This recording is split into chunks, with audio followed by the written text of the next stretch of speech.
Oke, kita akan masuk ke pembicaraan berikutnya.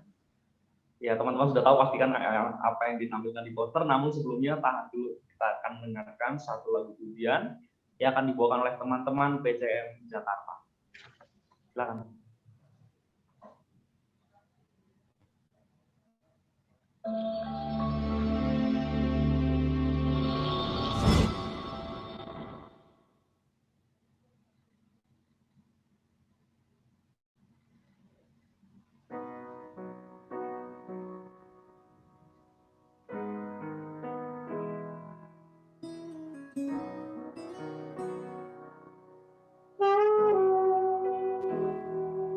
Christ alone will I glory, though I find myself in battle's war.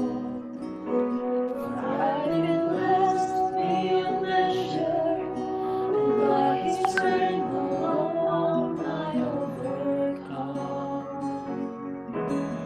Oh, I can stop and count successes like diamonds in my hands. But those trophies could not equal to the grace by which I stand. In Christ alone, I place my trust and find my glory in the power of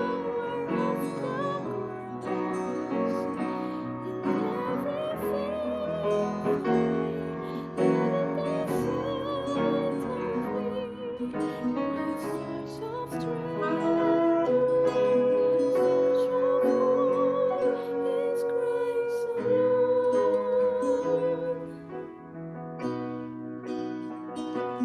Christ alone do I glory, for only by His grace I am redeemed. Only His tender mercy could reach beyond my weakness to learn me. And now I seek no greater honor than just to know Him more, and to count my gifts but losses to the glory of my Lord. In Christ alone, I place my trust and find my glory in the power of the cross. In every victory, let it be said of me, words of trust, words of hope. In Christ alone, I place my trust and find my glory in the power of the cross. In every victory, let it be said of me, words of trust, words of hope is Christ alone.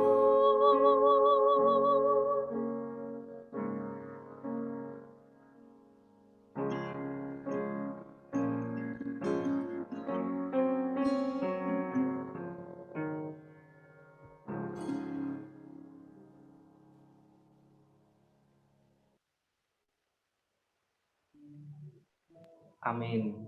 Amin. Terima Terima kasih kasih. teman-teman PCM Jakarta atas lagu pujiannya. Kiranya itu boleh menjadi suatu pujian yang merdu buat Tuhan. Dan berikutnya apa nih, Kak? Ya, berikutnya adalah, nah ini saya yakin ini pembicara yang sudah ditunggu-tunggu ya, dan sedikit membuat panik para panitia ya, pembicara satu ini ya. Mungkin karena tugas dan tanggung jawabnya ya, kita tahulah tanggung jawabnya sangat besar sekali.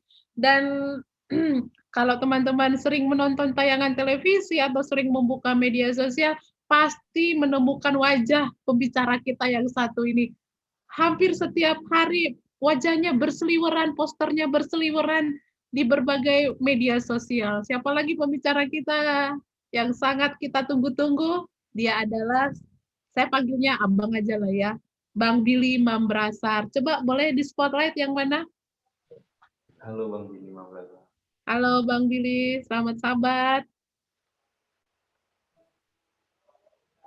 Oh, hi, sorry. Halo. Oke, selamat sabat Bang Billy. Sehat ya, Bang? Iya, Ya?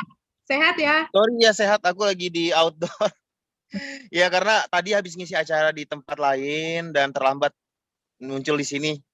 Oke, Jadi baik. aku minta maaf ke panitia telat. Aku Oke, lagi di outdoor, jadi oke lah. ya. Nggak apa-apa, Lagi di Bang. halaman rumah. Kalau hari Sabat sih nggak ngapa-ngapain ya. Hari Sabat istirahat aja. Oke. Tidak Jadi apa-apa, Bang. Di luar juga yang penting ilmunya tidak keluar dari otak kami ya. Tetap di dalam otak kami dan di dalam hati kami. Dan sebelumnya, Mas, tanpa mengurangi rasa hormat, kami rindu untuk membacakan sedikit profil dari Bang Billy Mambrasar. Lahir dengan nama lengkap Gracia Josafat Jobel Mambrasar. Lahir di Serui, Papua 17 Desember 1988. Riwayat pendidikan menyelesaikan sarjana dalam bidang pertambangan dan perminyakan dari Institut Teknologi Bandung. Nah, ini salah satu dedengkotnya IMAP juga nih kalau tidak salah ya. Lalu kemudian menyelesaikan master degree dalam bidang bisnis administrasi dari Australian National University pada tahun 2015 dan saat ini sedang mengambil Master of Science di Saint Business School University of Oxford.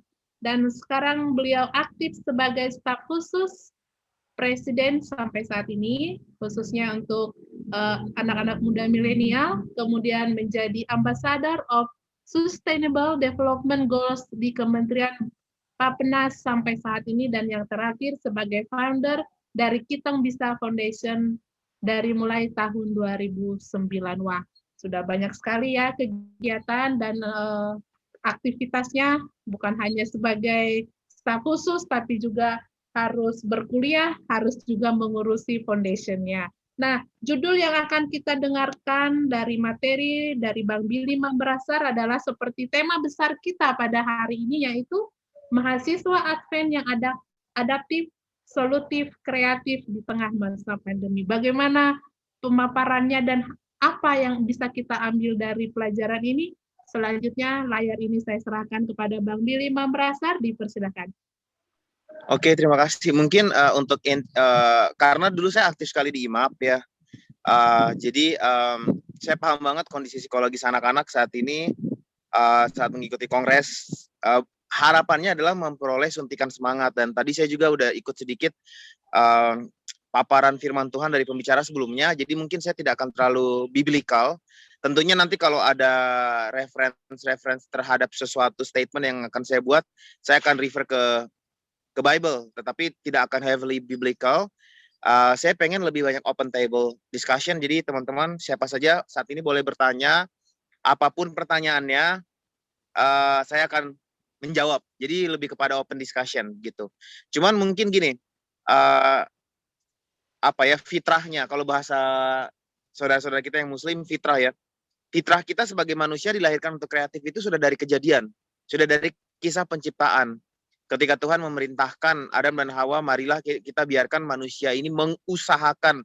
Kalau teman-teman lihat kata dasar, kata asal dari kata mengusahakan, itu dari kata Kreol yang merupakan kata dasar daripada creativity dan kreativitas yang kita lihat atau kita dengung-dengungkan saat ini. Jadi pada saat Adam dan Hawa diciptakan dan disuruh mengusahakan Taman Eden itu, kata mengusahakan itu adalah sebenarnya kreativitas. Jadi memang manusia dari awalnya fitrahnya bahasa muslim ya, fitrahnya adalah kreatif. Kita harus kreatif dalam mengusahakan apapun yang kita miliki. Kemudian adaptif itu saya senang mau bacakan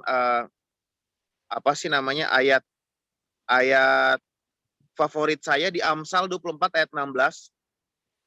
Amsal 24 ayat 16, sebab 7 kali orang benar jatuh namun ia bangun kembali, tetapi orang fasik akan roboh dalam bencana.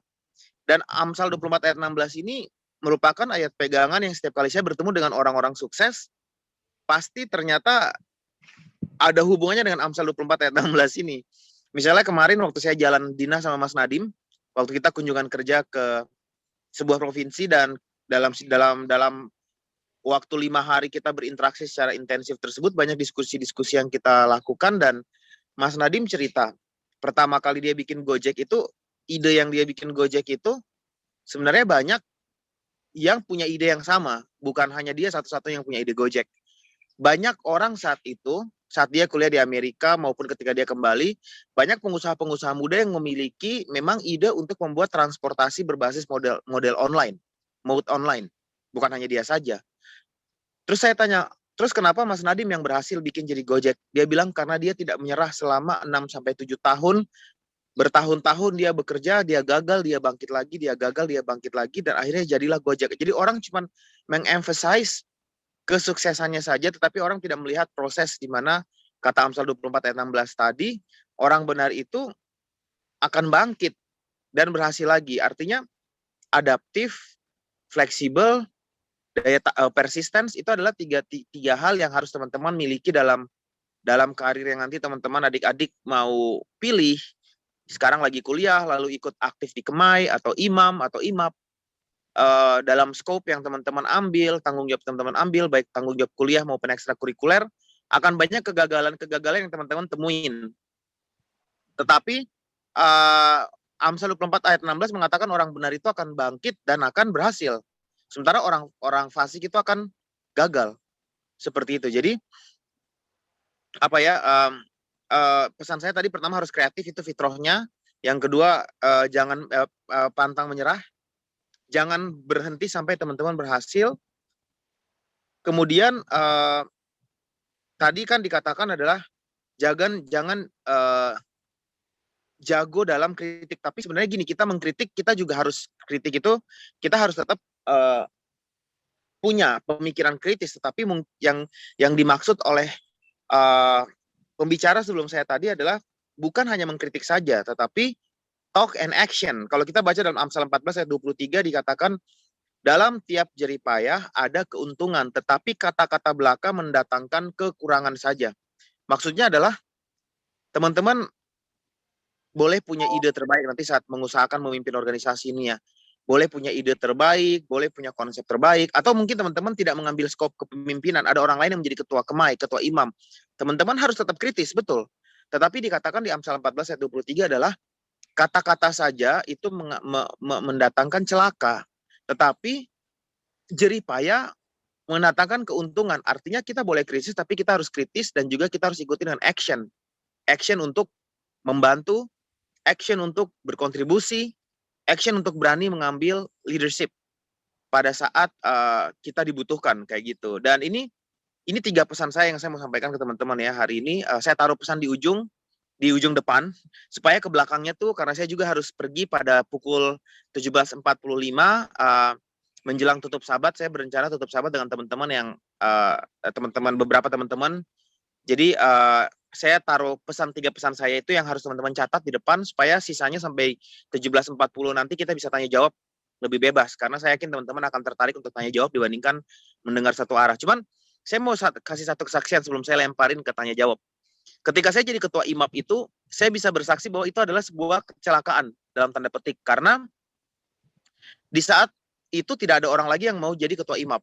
Di saat itu organisasi ini tuh sudah hampir hancur karena satu dan lain hal, karena ketidaktertarikan kita anak-anak Advent kan tidak tertarik dengan organisasi, tidak tertarik dengan politik. Kita mau hidup itu aman-aman aja sampai Tuhan datang, ya kan?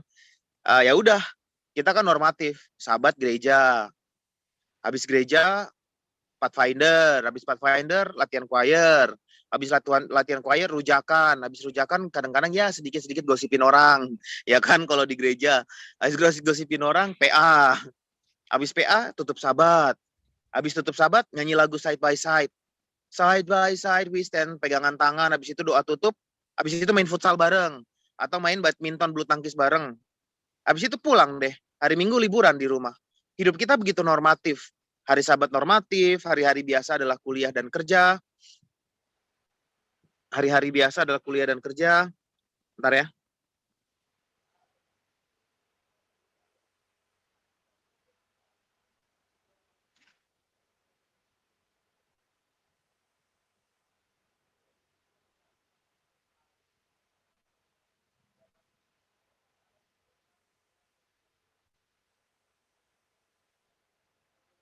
Oh, oke. Jadi kehidupan kita tuh begitu normatif, normatif sehingga kita tuh sukanya main aman gitu.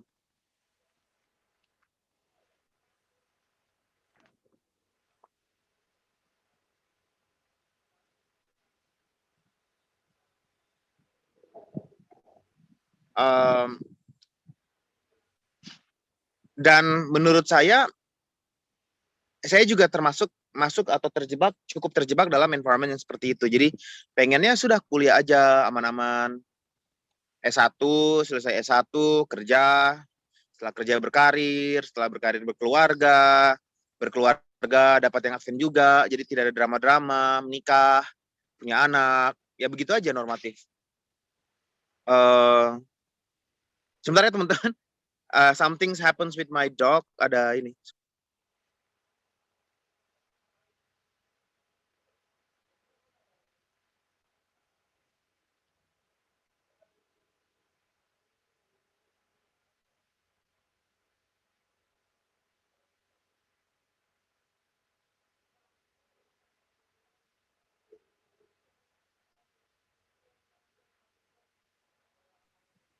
Oke, balik lagi.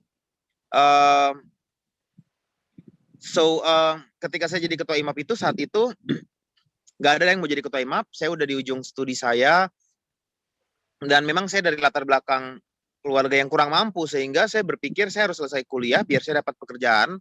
Setelah saya dapat pekerjaan, saya naikkan keluarga saya dari yang nggak mampu menjadi orang yang bisa berkecukupan lah. Hanya itu aja. Jadi saya akhirnya memutuskan untuk aman-aman aja. Kemudian teman-teman datang dan mereka memohon, panitia pemilih MAP itu, Bang, abang mau maju dong jadi kandidat, katanya gitu. Kan adik-adik kan, soalnya saya udah senior di ujung studi saya. Terus saya bilang, aduh,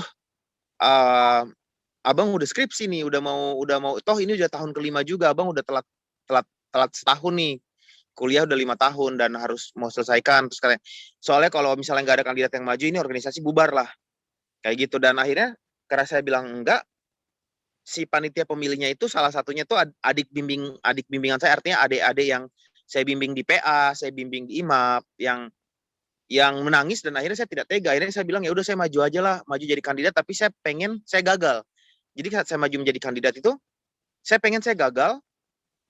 Jadi kampanyenya saya, pidatonya saya itu saya jelek-jelekin supaya nggak terpilih. Tapi ternyata kandidat yang kan harus ada 2 kandidat, sesuai dengan ADART itu harus ada 2 kandidat. Kandidat yang satu pun dia juga jelek-jelekin, dia punya pidato dan speech. Jadi akhirnya kita berdua itu 2 kandidat itu lomba jelek-jelekin kita punya pidato, biar jangan terpilih, kita punya kampanye atau kita punya presentasi. Ya, tapi akhirnya Tuhan berkehendak lain dan saya dipilih oleh konstituen untuk menjadi ketua IMAP, dan akhirnya saya harus bukan gagal ya, saya harus tertunda lagi studinya 1 tahun. Sorry, itu 4 tahun saya. Jadi saya dengan IMAP saya jadinya 5 tahun gitu. Studinya saya tadi totalnya 5 tahun. Jadi akhirnya saya harus memegang kepemimpinan ini, dan saya tanya orang tua saya bilang, ya kalau memang seperti itu keadaannya, berarti Tuhan berkehendak kamu untuk mengambil tanggung jawab tersebut.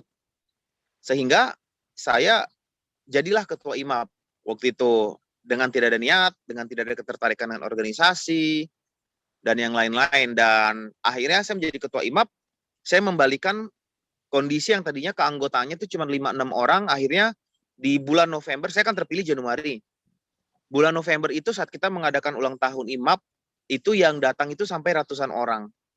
Yang datang ratusan orang, dan keanggotaan kami sudah mencapai angka 60 orang yang kembali. Jadi dari cuma 5 orang, jadi 60 orang anggota IMAP aktif saat itu. Dan perjalanan saya menjadi ketua IMAP dari Januari sampai November itu merupakan perjalanan iman dan perjalanan kepribadian, pendewasaan diri. Banyak kegagalan-kegagalan yang saya temui, misalnya membuat acara konser lalu nggak ada yang datang, mencari dana dan dana tidak tercukupi, mencoba melobi hari Sabat dari anggota saya yang kuliah di Universitas Maranatha, berhadapan dengan rektor, berdebat dengan rektornya dan saya kalah. Akhirnya itu anak gagal kuliahnya dia karena satu mata kuliah yang berkali-kali diadakan hari Sabat, dan saya merasa gagal sebagai pemimpin, tidak mampu untuk melobi. Tapi Amsal 14 ayat 26 mengatakan orang benar itu akan bangkit lagi. Orang benar itu akan bangkit lagi dan mereka akan berhasil. Dan itu menjadi pegangan saya. Saya terus konsisten sampai bulan November itu hasilnya. Bahwa IMAP hidup lagi, keanggotaan hidup lagi, dan saya merasakan pendewasaan yang luar biasa. Dan tadi dikatakan oleh pembicara sebelum saya, Pak Dokter, aku lupa namanya. Ya, pembicara sebelum saya. Dokter siapa? Morin. Oh ya, Dokter Morin ya. Dokter Morin, aduh padahal beliau sangat menginspirasi saya tadi ya dari aku ikutin banget dia punya materi tadi dan lumayan menguatkan sekali. Jadi apa yang disampaikan Dokter Morin tadi adalah tadi kan ada yang nanya kalau gagal setelah kita semuanya well prepared gimana? Bener banget kata Dokter Morin, redefinisikan kegagalan tersebut. Kalau aku boleh memberikan penjelasan tambahan tadi dari beliau untuk memperjelas apa yang dimaksud dengan diredefinisikan, redefine. Artinya gini, teman-teman, kalau teman-teman melihat kayak sekarang nih, aku bisa melihat ini ya, taman di sekitar aku ini, di sekitar rumahku. Aku hanya bisa melihat taman ini hanya dalam sudut pandang yang kecil. Tetapi ketika aku naik ke atas dengan helikopter yang lebih tinggi lagi, dengan pesawat yang lebih tinggi lagi, aku akan melihat bahwa taman ini hanyalah satu bagian kecil daripada susunan ekosistem lain yang begitu rapi. Tapi karena aku di bawah, aku nggak bisa melihat skenario tersebut. Aku nggak bisa melihat taman ini tuh bagian dari apa sih sebenarnya. Pas aku naik dengan helikopter, aku akan melihat, oh ternyata kompleks perumahan ini tuh indah banget. Dan taman ini hanya satu dari keindahan kompleks ini. Dengan rumah-rumah yang tersusun seperti ini. Seperti itu. Apa maksudnya? Maksudnya begini, saat kita gagal, sebenarnya kita akan sedih dan kecewa. Kenapa? Karena kita tidak mampu mengetahui kenapa kegagalan itu apa sih maksud Tuhan? Apa sih dia dengan Tuhan itu kan di atas nih, dia bisa melihat dengan helikopter view bahwa si kegagalan itu adalah bagian dari satu cerita menarik nanti yang akan terbentuk, yang akan kita tahu nanti dengan waktu Tuhan, akan kita tahu nanti. Jadi anak yang tadi saya gagal lobby kuliah di Maranatha dan harus drop out, saat ini telah menjadi salah seorang dokter spesialis psikiatri terbaik yang ada di salah satu kota di Pulau Jawa. Beberapa tahun kemudian aku tahu bahwa dia setelah gagal dari Maranatha, dia kuliah di tempat lain dengan lancar dan dia cepat sekali menyelesaikan dan dia dapat banyak pengalaman dari IMAP selama dia kuliah di Bandung dan di sana dia sukses mengembangkan bisnisnya dan menjadi seseorang yang sangat sukses. Seperti itu. Saat aku gagal melobi kan aku nggak bisa mengerti kenapa Tuhan ini harus terjadi. Ternyata memang harus begitu. Di saat aku harus jadi ketua IMAP, aku harus mengorbankan 1 tahun lagi aku terlambat kuliah. Bulan Januari, saat aku kembali ke kampus, aku selesai tugasku dari seorang ketua IMAP, aku kembali untuk meneruskan skripsiku. Kurang lebih akan memakan waktu 6 bulan lah. Jadi aku akan terlambat kuliah. Jadi aku kuliahnya 5,5 tahun. 5 tahun 6 bulan. Saat aku mengerjakan skripsi, saat aku mau ke perpustakaan kampus, aku lewat di papan pengumuman, di situ disampaikan akan diseleksi perwakilan kampus dan Indonesia untuk pertukaran pelajar ke Amerika Serikat. Seperti itu. Syarat paling pertama yang ditulis di situ, syarat utama dan pertama adalah berstatus mahasiswa aktif. Keberangkatan akan dilakukan bulan Februari apabila lolos seleksi. Teman-teman catat ya, statusnya adalah mahasiswa aktif. Berangkatnya Februari nanti sampai beberapa bulan ke depan. Dan aku karena statusku mahasiswa aktif, seandainya aku nggak menjadi ketua IMAP bulan November kemarinnya, itu aku udah wisuda. Dan aku nggak akan pernah bisa mengikuti seleksi exchange ini. Tetapi karena aku ikut jadi ketua IMAP, aku terlambat dan sampai Februari aku masih berstatus mahasiswa aktif, aku bisa ikut seleksi itu. Dan puji Tuhan, setelah mengikuti seleksi yang begitu ketat dan kemampuan aku yang ala kadarnya, dan aku di peringkat terakhir. Ketika aku lolos seleksi tersebut, aku di peringkat 7. Aku peringkat 7 dari 7 orang yang terpilih. Dengan skor yang lumayan jauh dari orang yang nomor 6. Seperti itu. Artinya Tuhan yang berkehendak di situ, bukan karena kehebatanku. Tuhan yang berkehendak bahwa, Bill, ikut seleksi. Bill, lu ikut seleksi. Bill, hadapin. Dan aku nggak bisa menyombongkan diri karena skorku rendah, tapi aku kok bisa kepilih, gitu kan. Yang kedua, kalau aku nggak jadi ketua IMAP, aku nggak akan mungkin bisa kepilih. Aku nggak akan mungkin bisa ikut exchange itu, karena exchange itu adalah batch pertama dari ITB mengirimkan batch untuk pertukaran itu. Dan akhirnya aku berangkat tuh, exchange ke kampus Harvard University. Universitas Harvard, sebuah kampus yang aku cuman baca di cerita, cuman aku nonton di TV, dan aku seorang yang IP-nya IP-ku cuman pas-pasan teman-teman. Aku lulus dari ITB itu IP-ku 2, 2, sekian-sekian saat aku ikut seleksi exchange itu, IP-ku kecil banget. Bahasa Inggrisku juga biasa aja. Nggak secanggih 6 orang lain yang memang udah SMA udah sekolah di luar negeri, udah SMA di luar negeri. Jadi semua karena kuasa Tuhan, semua karena kehendak Tuhan. Aku bisa lulus exchange, dan ketika aku sampai di Harvard di Amerika, aku bilang suatu saat nanti aku akan kembali dan kuliah di kampus ini. Pas aku bilang kayak gitu, teman-temanku yang lain, 6 orang yang lain tuh menertawain aku karena mereka tahu bahasa Inggrisku biasa aja, IP-ku juga 2, nggak mungkin orang yang diterima di Harvard itu IP yang diterima cuma 3,5 ke atas, kata mereka. Nggak mungkin kalau lo ala kadarnya nggak mungkin keterima. Dan Amsal 14 ayat 26 mengatakan lagi-lagi hanya orang fasik yang jatuh dan jatuh. Kalau orang benar itu jatuh bangkit lagi dan akan berhasil. Jadi aku mau direndahkan seperti apapun oleh siapapun itu nggak akan masuk ke dalam telingaku kecuali Tuhan yang melarang. Kalau Tuhan yang melarang baru aku berhenti. Kalau bukan Tuhan yang melarang, aku nggak akan berhenti. Maju terus. Dan akhirnya 10 tahun kemudian aku membuktikan saat ini aku sedang melakukan studi masterku, master yang ketiga, pre-doktoral di Harvard University dengan beasiswa. Jadi aku melakukannya online sambil bertugas sebagai staf khusus, sambil pelayanan di yayasan aku. Aku juga kuliah online di Harvard setiap malam dan setiap pagi karena memang masih corona, jadi mereka mengonlinekan studinya di Harvard. Jadi itu kesaksian dari aku. Aku nggak bisa mengatakan aku hebat, makanya aku masuk Harvard, aku hebat. Aku bisa jadi ketua IMAP, aku hebat, makanya aku jadi staf khusus. Enggak. Itu semuanya skenario Tuhan. Skenario Tuhan. Aku aja sampai sekarang bingung, kok bisa aku kepilih jadi staf khusus, kok bisa aku keterima di Oxford. Aku juga nggak bisa menjawab.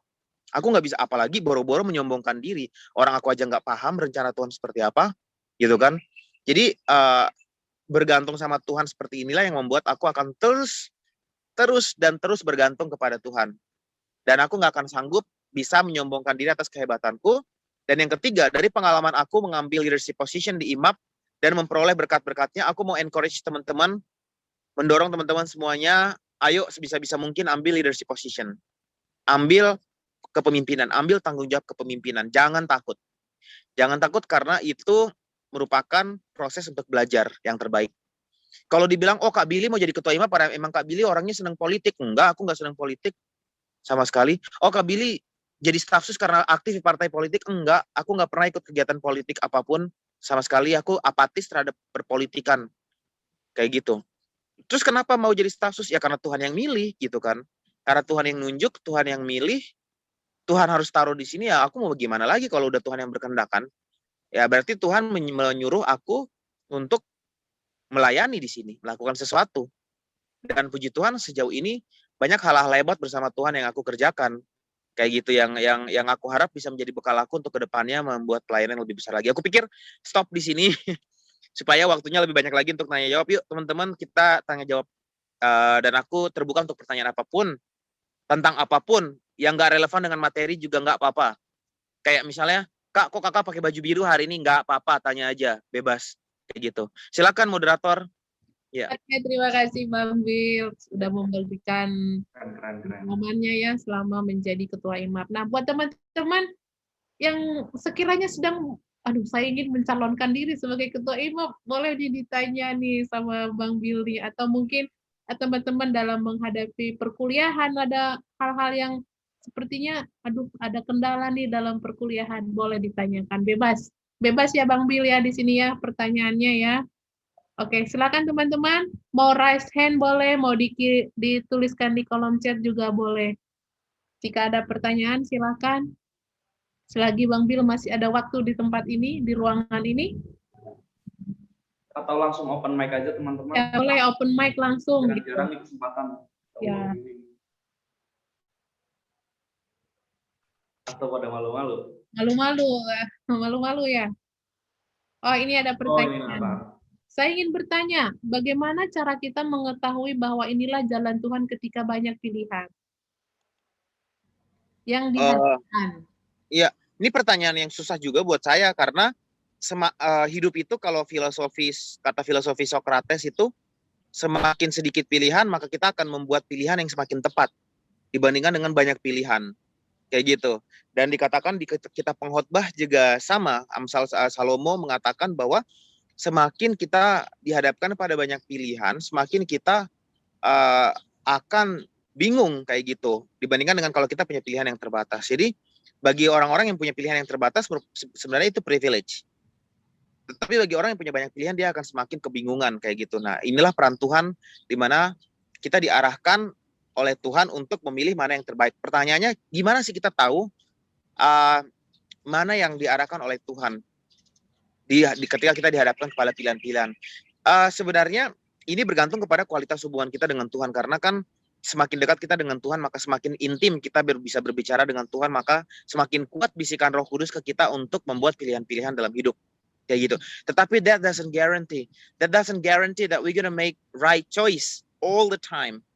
Orang setaat Daud aja masih membuat pilihan yang salah. Orang setia Musa aja masih membuat pilihan yang salah. So the question is not which one adalah pilihan yang terbaik. Tapi the question adalah which choice yang akan membuat kita memberkati lebih banyak orang dan belajar lebih banyak lagi tentang Tuhan. Itu pilihannya adalah bukan tentang pilihan yang terbaik yang mana, tetapi pilihannya adalah mana yang memberikan kita kesempatan untuk memberkati banyak orang dan mana yang memberikan kesempatan kepada kita untuk belajar lebih dekat lagi tentang Tuhan, lebih kuat lagi tentang Tuhan. Itu frameworknya. So every time you guys are faced with options dan teman-teman bingung harus ngapain, aduh jurusan kedokteran kah atau jurusan seni rupa atau si Mira kah atau si Nina, ya kan, sebagai teman hidup gitu kan, ini mana nih yang pilihan Tuhan? Asik kalau ada pilihan. Kalau nggak ada pilihan jodoh, udah doa-doakan aja dulu gitu kan, siapa tahu nanti dapet gitu. Nah, framework dari aku hanyalah dua, mana yang memberikan kesempatan kepada kita untuk memberkati lebih banyak orang lagi dan mana yang membuat kita belajar lebih banyak, lebih dan lebih lagi tentang Tuhan. Itu aja. And then jangan takut membuat pilihan yang salah, karena ketika pilihan yang kita buat salah lalu kita masuk ke dalam sebuah skenario kegagalan, balik lagi ke yang tadi saya sampaikan, helicopter view. Semua akan dijahit oleh Tuhan indah pada waktunya. Kita akan tahu kenapa kita berada pada momen dan kondisi yang seperti itu. Begitu jawaban dari saya. Terima kasih. Oke, terima kasih Bang Bill ya. Pilihannya membuat kita lebih dekat kepada Tuhan dan membuat kita menjadi berkat bagi orang lain. Gitu ya. Pertanyaan selanjutnya, Kak, bagaimana mengatasi krisis kepercayaan diri untuk mengemban tugas leadership sementara kita pernah gagal sebagai ketua? Wah, ini deh, curhatan nih. Tadi ini berkaitan dengan jawaban aku sebelumnya bahwa every single greatest person on the earth, including tokoh-tokoh Alkitab yang paling hebat sekalipun, itu pernah gagal. There's no such a perfect figure. Yang diceritakan oleh Alkitab itu nggak ada. Kayak gitu. Pasti ada Nuh dengan segala macam cerita keindahannya. Coba lihat, telaah apa sih kekurangannya yang Nuh lakukan, pasti ada. Semua pasti akan gagal gitu. Salomo, tokoh yang paling aku idolakan, juga ada kegagalannya, ya kan? Yang istri-istrinya banyak, segala macam, penyembah berhala gitu. Jadi semua orang itu pasti ada gagal-gagalnya dan ada kekurangannya. Oleh sebab itu pesan aku, kalau pernah gagal, kita harus bersyukur malah, karena kegagalan itu akan membuat kita mampu belajar dan membuat pilihan yang lebih baik lagi ketika kita mengambil kesempatan leadership yang berikutnya. Ya, nah krisis kepercayaan diri itu muncul, rasa nggak percaya diri itu muncul karena internalnya kita sendiri yang disebut dengan inferiority complex, atau karena nyinyiran oleh orang lain. Nyinyiran oleh orang lain, bisik-bisik tetangga, gosip-gosip, atau bahkan kata-kata kasar di sosmed ya misalnya. Jadi sourcesnya ada dua. Kalau sourcesnya adalah eksternal, teman-teman belajar untuk tutup mata, tutup telinga terhadap apa yang disampaikan oleh orang. Pada saat aku ditunjuk menjadi staff, tuh selalu banyak orang yang nyinyir, banyak orang yang ngata-ngatain lewat sosmed, dibully apa segala macam, nggak ngefek ke aku sama sekali, karena aku dari kecil udah terbiasa nyari duit, jualan kue, dan aku sering dihina oleh orang karena aku jadi anak penjual kue dan aku sendiri menjual kue di pasar, sehingga kata-kata nyinyiran dari luar itu nggak pernah masuk ke aku. Yang harus dipegang oleh teman-teman adalah what doesn't kill you makes you stronger. Ya, what doesn't kill you makes you stronger. Jadi kata-kata apapun yang tidak membunuhmu, hanya menyakiti hatimu, nggak usah duliin, karena itu akan membuatmu malah makin kuat. Yang harus diselesaikan adalah inferiority complex, rasa kurang percaya diri dari dalam, yang dapat diselesaikan dengan berdoa, dan berdoa, yang pertama. Dan yang kedua, bergaulah dengan orang-orang yang suportif. Berdoa, dan yang kedua, bergaulah dengan orang yang suportif. Jangan bergaul dengan toxic people. Kalau kita punya toxic friends, toxic friendships, leave them. Leave them right now. Salah satu kunci sukses saya dalam hidup adalah selektif dalam berteman. Ya, selektif dalam berteman. Jadi, bertemanlah dan bergaulah, bekerjalah dengan orang-orang yang positif saja. Mereka yang akan membangkitkan rasa percaya dirimu, mereka yang akan membangkitkan semangatmu hari demi hari untuk terus memimpin dan berhasil. Begitu. Terima kasih. Amin, terima kasih ya. Pilih teman Ini satu yang lagi nih pertanyaan, memotivasi. mungkin Pertanyaan karena waktu selanjutnya. udah mepet ya Kak. Jadi Ya, ada satu pertanyaan mungkin ini terakhir. Pertanyaan dari salah satu teman kami, Ido. Bang, gimana sih caranya menaikkan jumlah keanggotaan IMAP? Maksudnya mungkin gimana sih cara mengajak anggota IMAP itu yang banyak supaya aktif gitu untuk mengaktifkan organisasi? Itu gimana? Relationship dari hati. Dari hati, jadi pakai hati. Pimpin kemarin waktu aku di Kick Andy, mungkin ada beberapa teman-teman yang nonton. Di situ bapak aku di akhir daripada episode itu mengatakan, Bill, selalu ingat pesan bapak dari dulu.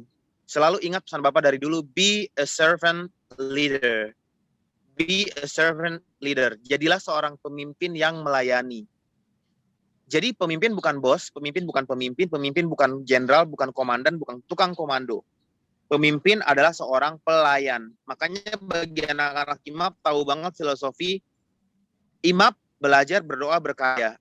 Belajar berdoa berkarya, tetapi ditambahkan juga satu filosofi yang namanya melayani. Jadi caranya gimana sih? Pakai hati. Pragmatisnya gimana sih Kak? Ceritain Kak pengalaman Kakak. Ya udah, pengalaman aku ya. Aku datengin, aku tahu banget anak-anak yang seangkatan aku dan di bawah aku itu kos-kosannya di mana, tinggal di mana.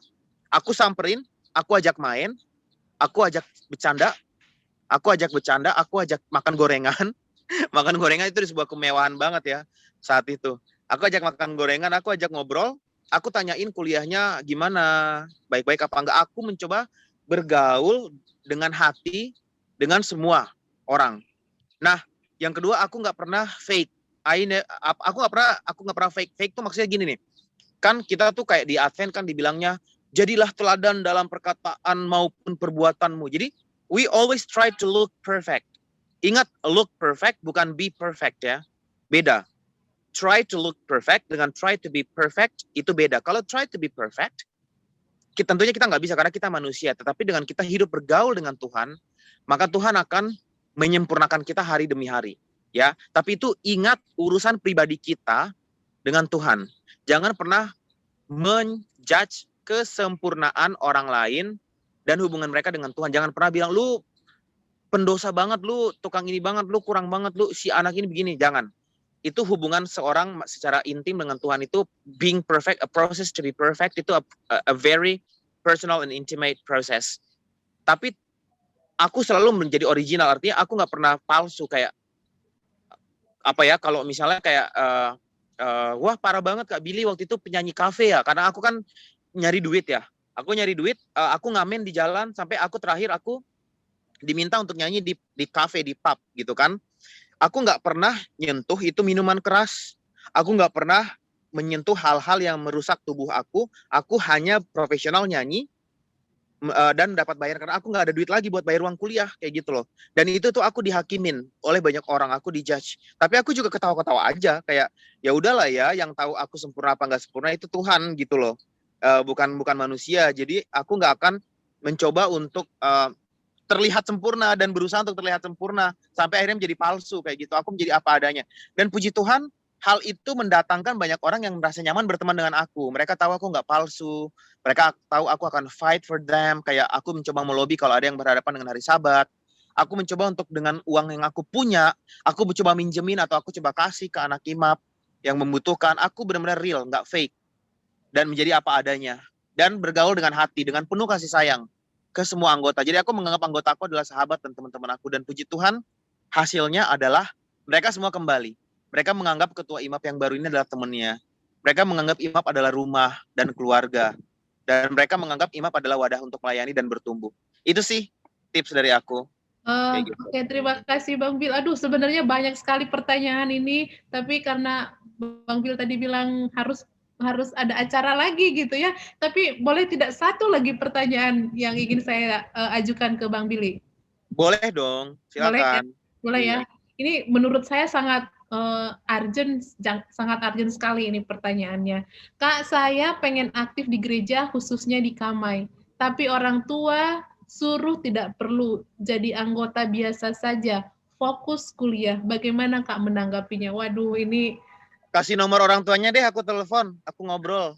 oke. Bagi yang Gitu aja. penanya ini, mohon tinggalkan nomor telepon ke panitia karena akan berdiskusi langsung dengan Bang Billy Mambrasar. Begitu ya, Ya, Bang? nanti aku salam kenal sama orang tuanya, dan aku akan ngobrol betapa pentingnya ikut organisasi seperti Kamai ini untuk bekal ke depan kayak gitu.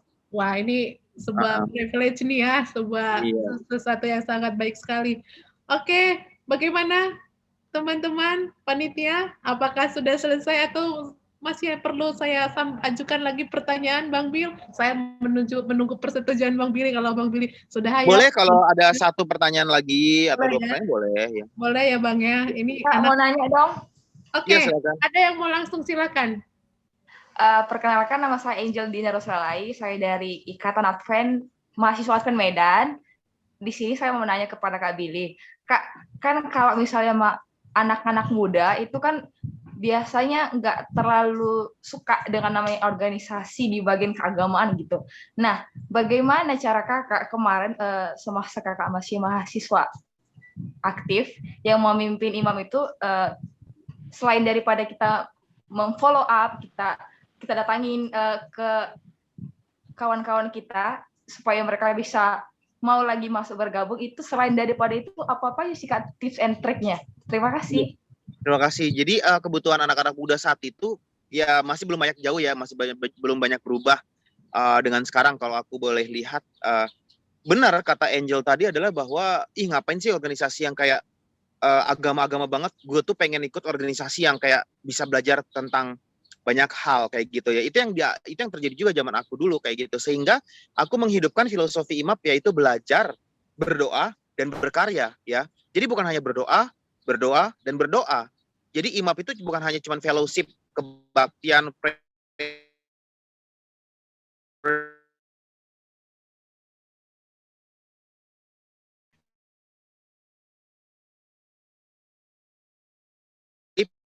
topiknya kita arahin relevan dengan kebutuhan mahasiswa dan anak muda.